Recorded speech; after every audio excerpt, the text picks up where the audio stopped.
Good morning. Welcome to BioWorld. Today in this lecture we'll discuss about the search for genetic material.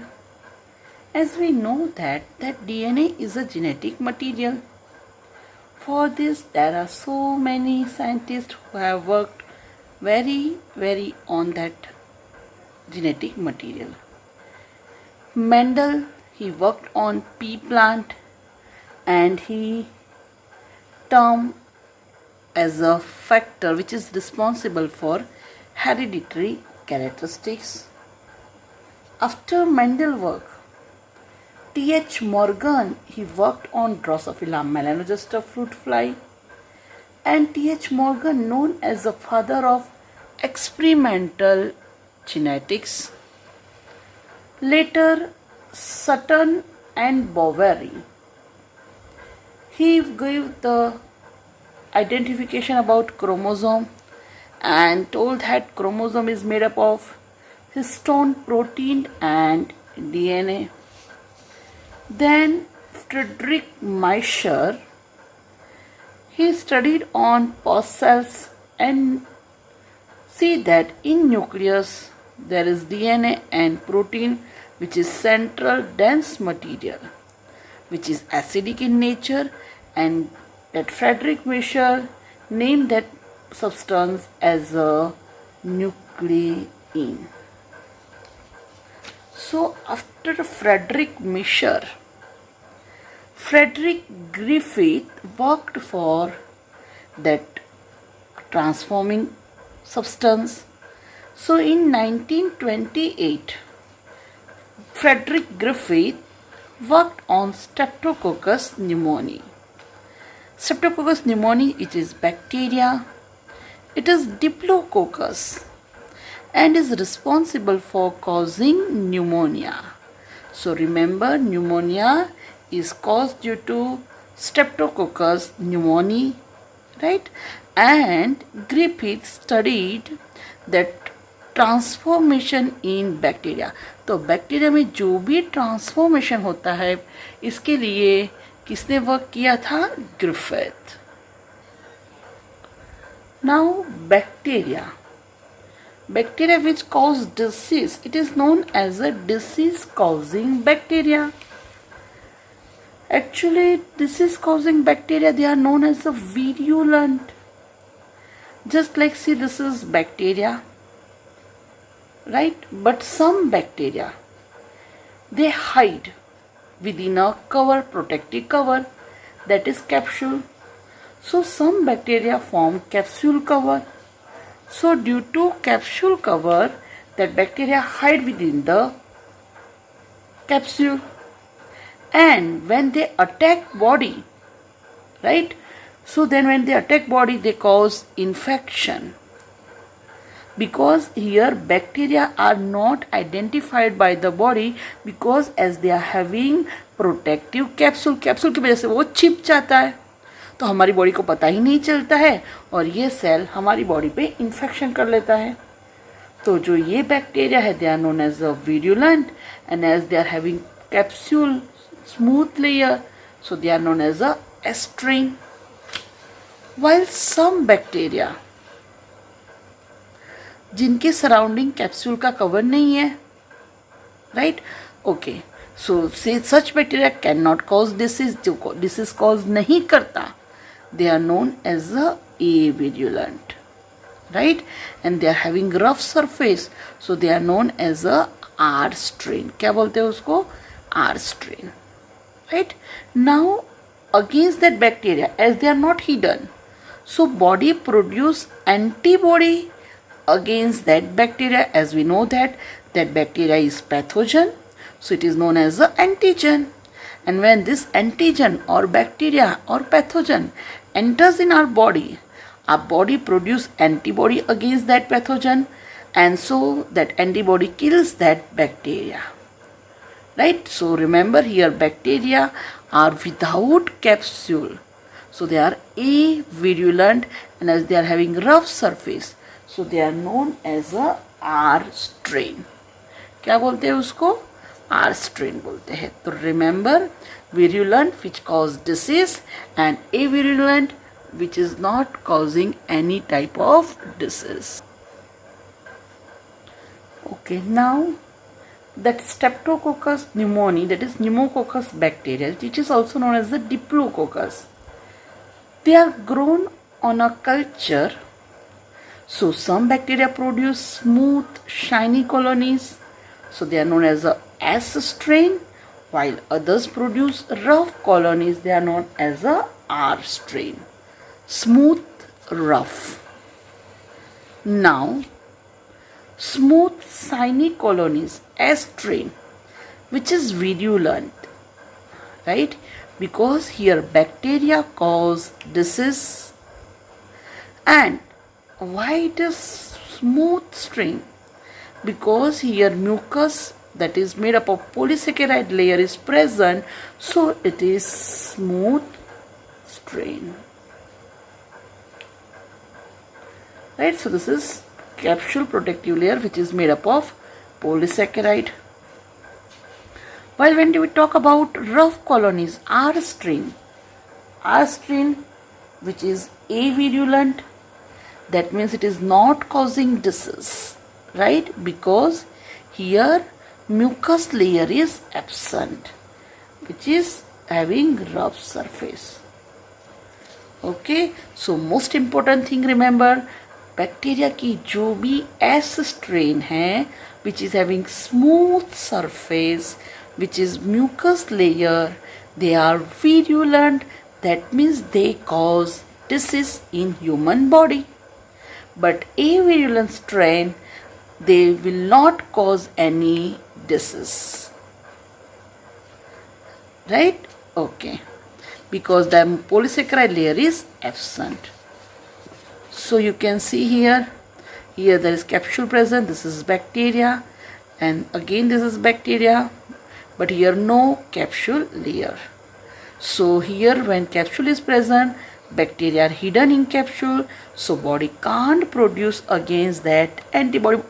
अपनी body उसको पहचान ही नहीं पाएगी. अब जब हमारी बॉडी उसको पहचानेगी नहीं, दैट मीन्स कि उसके सामने एंटीबॉडी प्रोड्यूस नहीं होगा, और जब एंटीबॉडी प्रोड्यूस नहीं होगा तो वो बैक्टीरिया हमारी बॉडी को इन्फेक्ट करेगा. That means they can cause pneumonia. But when capsule is absent, bacteria open. अब जब बैक्टीरिया ओपन है, so body can identify that bacteria, that is antigen, and produce antibody against that bacteria, right, and attack the bacteria. So bacteria are killed. अब जब bacteria मर जाते हैं तो वो हमारी बॉडी को इन्फेक्ट नहीं करेंगे. दैट मीन्स नो न्यूमोनिया, हमें न्यूमोनिया नहीं होगा, right? Okay, so now most important, Griffith उन्होंने एक्सपेरिमेंट में क्या किया?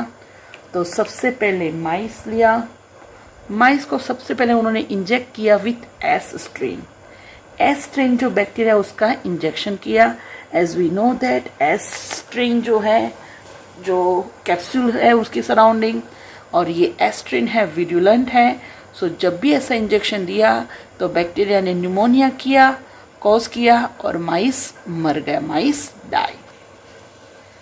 नाउ सेकंड एक्सपेरिमेंट, मतलब कि Griffith injected mice with R strain. We know that R, that is a virulent strain, so it will not infect bacteria, मतलब कि it will not infect bacteria, will not infect mice. Bacteria mice को infect नहीं कर सकता है, because माइस की body उसके सामने एंटीबॉडी प्रोड्यूस करती है. सो माइस live. So when R strain is injected, R strain, it is a virulent strain which will not cause disease, and mice live, mice survive होता है. Now when S strain but heat killed, जब S strain को heat kill करते हैं तो heat की वजह से जो कैप्सूल का लेयर होता है वो डिस्ट्रॉय हो जाता है. तो जो कैप्सूल लेयर डिस्ट्रॉय हो जाता है, अब बैक्टीरिया अगेन नेकेड हो गया, तो अब जो माइस की बॉडी है ये एंटीजन के सामने एंटीबॉडी प्रोड्यूस कर सकेगी। सो जब भी एस्ट्रिन हीट किल को इंजेक्ट किया जाता है तो माइस लाइव, क्यों? क्योंकि भले ही एस्ट्रिन है बट उसका जो कैप्सूल का लेयर था वो डिस्ट्रॉय हो गया just due to heat, right. तो ये स्ट्रेन की वजह से भी माइस को इन्फेक्शन नहीं होगा, डिसीज नहीं होगा और माइस सर्वाइव होगा। Now when S strain which is heat killed, okay, and R strain live, but as we know that R strain avirulent, तो जब ऐसा इंजेक्ट किया तो माइस डाई हो गया। तो उसका क्या रीज़न है, अब ये मेन ग्रिफिथ ने एक्सप्लेन किया कि भाई जब आर स्ट्रेन हीट किल्ड है, अगर R strain heat kill S strain heat kill होती है तो माइस नहीं मरता, और आर स्ट्रेन लाइव होती तो भी माइस लाइव हो रहता है, मतलब नहीं मरता। बट ये कंडीशन में ऐसी कुछ प्रोसेस हुई है जिसकी वजह से ये जो इनएक्टिव बैक्टीरिया थे वो एक्टिव हो गए, राइट। मतलब कि जो आर स्ट्रेन थी वो कहीं ना कहीं एस स्ट्रेन फॉर्म हुई जो विरुलेंट था और जिसकी वजह से माइस डाई हुआ। तो यहाँ पे माइस क्यों डाई हुआ उसका एक्सप्लेनेशन ग्रिफिथ ने दिया। So Griffith concluded that the R strain bacteria has somehow been transformed by the heat killed S strain bacteria, right? So R strain थी वो ट्रांसफॉर्म्ड हो गई है, right, by the heat killed S strain bacteria. So there must be some transforming principle which transformed from the heat killed S strain had been enabled the R strain to synthesize a smooth polysaccharide coat and which becomes virulent. तो R strain जो avirulent थी, but कोई substance ऐसा था कि जो S strain में से R strain में गया और जो नॉर्मली थी R strain which is converted into S strain, and that's why that avirulent becomes virulent. So this must be due to the transfer of genetic material, मतलब कि कहीं ना कहीं ये genetic material की वजह से हुआ होगा। So that R strain which is avirulent, it is transformed into S that is virulent, right. So Griffith ने आइडेंटिफाई किया कि ये जो ट्रांसफॉर्मेशन हुआ है कैसे हुआ, उसके लिए और स्टडी किया। बिकॉज आपने देखा यहाँ पे जो आर स्ट्रेन जो एविरुलेंट थी, राइट, जिसकी रफ सरफेस थी, but it is converted into S that is virulent. Avirulent converted into virulent, and due to that mice die. So now most important biochemical characterization of transforming principle. So prior to the work of Oswald Avery, Colin MacLeod and Maclean McCarthy, short में Avery, MacLeod and McCarthy, 1933 to 44, the genetic material was thought to be a protein. मतलब कि every, McLeod and McCarthy ने जो काम किया genetic material पे, तो उससे पहले ऐसा सोचा जाता था कि भाई जेनेटिक मटेरियल प्रोटीन है, राइट। फिर उन्होंने ग्रिफिथ के एक्सपेरिमेंट को और स्टडी किया। ग्रिफिथ ने जो ट्रांसफॉर्मिंग प्रिंसिपल दिया था उस पर बायोकेमिकल एनालिसिस किया। उन्होंने देखा कि जब भी हीट किल्ड एस सेल है उसमें से बायोकेमिकल मटेरियल को अलग किया, मतलब कि डीएनए, आरएनए एंड प्रोटीन को अलग किया, राइट। और फिर स्टडी किया कि भाई इनमें से कौन सा ऐसा सब्सटेंस है which transform live R cells into S cells, मतलब कि कौन सा कोई सब्सटेंस है कि जो ए विरुलेंट सेल को विरुलेंट में कन्वर्ट करता है। फिर उन्होंने डिटेल स्टडी किया और फिर देखा कि सिर्फ और सिर्फ डीएनए ऐसा सब्सटेंस है from R's bacteria caused R bacteria to become transformed, right. DNA ऐसा मटेरियल है कि जो आर बैक्टीरिया में से जाता है और मतलब कि एस बैक्टीरिया में से जाता है और आर बैक्टीरिया को वो ट्रांसफॉर्म करता है, राइट। तो एस बैक्टीरिया जिसकी स्मूथ सरफेस थी, बट उसमें से कोई ऐसा सब्सटेंस किस में जाता है, आर में, राइट। और ये जो आर है उसको बना देता है virulent, right? So now this A virulent is converted into virulent. So that A virulent is transformed into virulent. समझ में आया?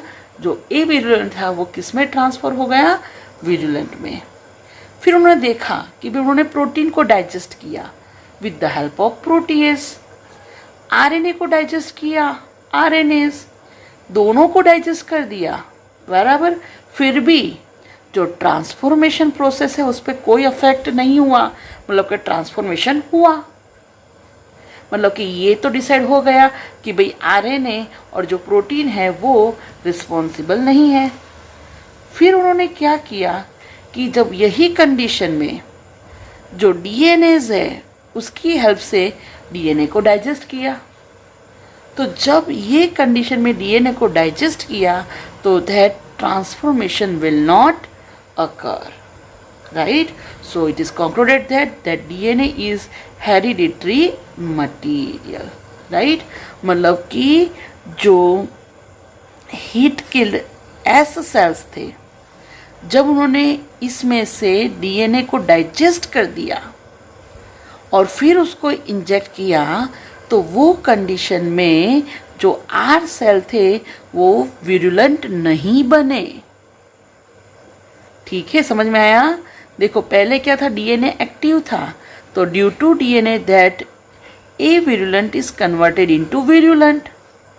बट जब ये हिट किल्ड एस है उसमें से डीएनए जब अलग कर दिया, तो डीएनए अलग कर दिया तो एस स्ट्रेन में से कोई सब्सटेंस रिलीज नहीं हुआ, राइट।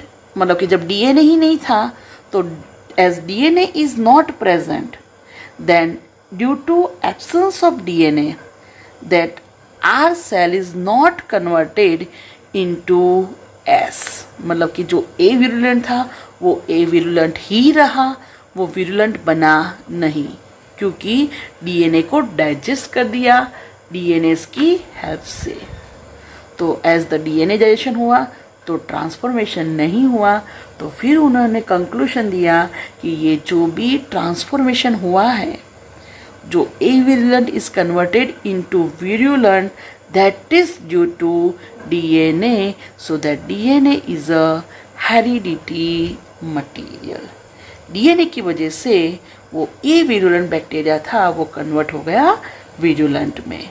तो एस सेल में से क्या निकला, डीएनए, और एस सेल का ये जो सब्सटेंस है it transformed that a virulent into virulent. So this is transforming principle. एक का ट्रांसफॉर्मेशन दूसरे में, ए विरुलेंट का ट्रांसफॉर्मेशन विरुलेंट में, but it is due to DNA. ये ट्रांसफॉर्मेशन हुआ किसकी वजह से, डीएनए की वजह से, right? So now it is concluded that DNA is the hereditary material, and this is known as a Griffith experiment.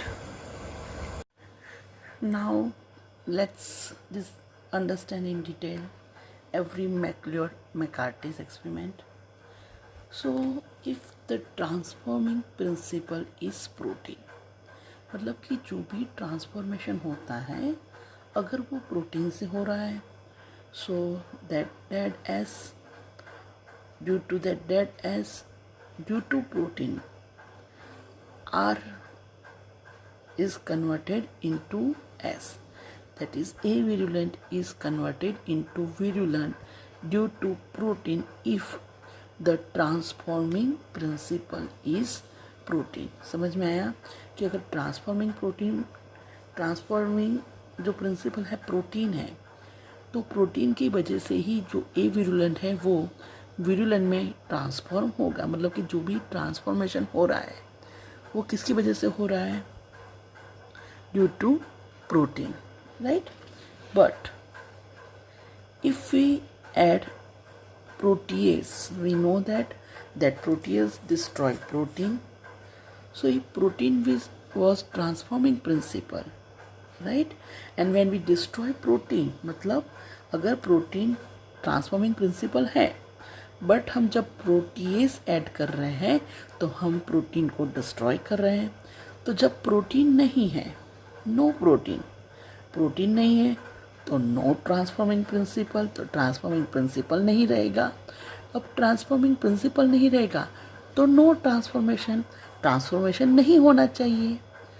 अगर प्रोटीन ट्रांसफॉर्मिंग प्रिंसिपल है बट हम जब उसको डिस्ट्रॉय कर रहे हैं तो ट्रांसफॉर्मेशन होना चाहिए नहीं. बट उन्होंने देखा कि भाई ट्रांसफॉर्मेशन तो हो रहा है, मतलब कि एविरुलेंट इज कन्वर्टेड इनटू विरुलेंट. मतलब कि प्रोटीन नहीं है फिर भी ट्रांसफॉर्मेशन हो रहा है. That means protein is not transforming principal, right. Same way for lipid. उन्होंने एक्सपेरिमेंट किया कि जब लाइपेज से लिपिड को डिस्ट्रॉय किया बट फिर भी ट्रांसफॉर्मेशन तो हो रहा था. That means lipid is also not transforming principle. उन्होंने और एक्सपेरिमेंट किया कि भाई समझो कि चलो if that transforming principle is RNA. अगर ट्रांसफॉर्मिंग प्रिंसिपल RNA है तो due to RNA that dead S converted into, मतलब कि डेड एस की वजह से जो एविरुलेंट है R strain must be transform into virulent, that is S. तो अगर RNA ट्रांसफॉर्मिंग प्रिंसिपल है तो ड्यू टू RNA और in the presence of RNA that avirulent must be converted into virulent. So उन्होंने क्या किया कि भाई RNA की हेल्प से RNA को डिस्ट्रॉय किया. अगर RNA ट्रांसफॉर्मिंग प्रिंसिपल है, राइट, तो RNA ये ट्रांसफॉर्मेशन करेगा. But when we destroy RNA with the RNA से हम RNA को डिस्ट्रॉय कर रहे हैं. अब जब RNA नहीं है तो ट्रांसफॉर्मिंग प्रिंसिपल नहीं रहा. अब जब ट्रांसफॉर्मिंग प्रिंसिपल नहीं रहा तो ट्रांसफॉर्मेशन नहीं होना चाहिए, राइट. समझ में आया क्यों? क्योंकि हमने RNA को डिस्ट्रॉय किया है. मतलब कि RNA से RNA को डिस्ट्रॉय किया है क्योंकि RNA it is digested by enzyme RNase. तो जब RNA से RNA डिस्ट्रॉय हो गया तो ट्रांसफॉर्मेशन होना चाहिए नहीं. अगर RNA ट्रांसफॉर्मिंग प्रिंसिपल हो तो. बट जब RNA को हमने डिस्ट्रॉय किया फिर भी ट्रांसफॉर्मेशन तो होता है. दैट मीन्स यहाँ से ये समझ में आया कि भाई RNA नहीं है फिर भी ट्रांसफॉर्मेशन हो रहा है. मतलब कि ट्रांसफॉर्मेशन में RNA का कोई इन्वॉल्वमेंट नहीं है क्योंकि in the absence of RNA transformation occur. Now finally they add DNAs, right, and destroy DNA. अब जो बैक्टीरिया है, राइट, जो डेड बैक्टीरिया में से हमने DNAs को डाला तो ये जो बैक्टीरिया है उसमें जब DNA डिस्ट्रॉय हो गया तो S स्ट्रेन का DNA डिस्ट्रॉय हो गया, तब जाके वो जो R स्ट्रेन है वो S स्ट्रेन में ट्रांसफॉर्म नहीं हुआ. दैट मीन्स ये प्रूव हो गया कि DNA is a genetic material. मतलब कि DNA is a transforming principle and that DNA from S DNA will transform that avirulent into virulent. So that transformation occurs due to DNA. So that's why this is proved that DNA is the genetic material, or it is transforming principle.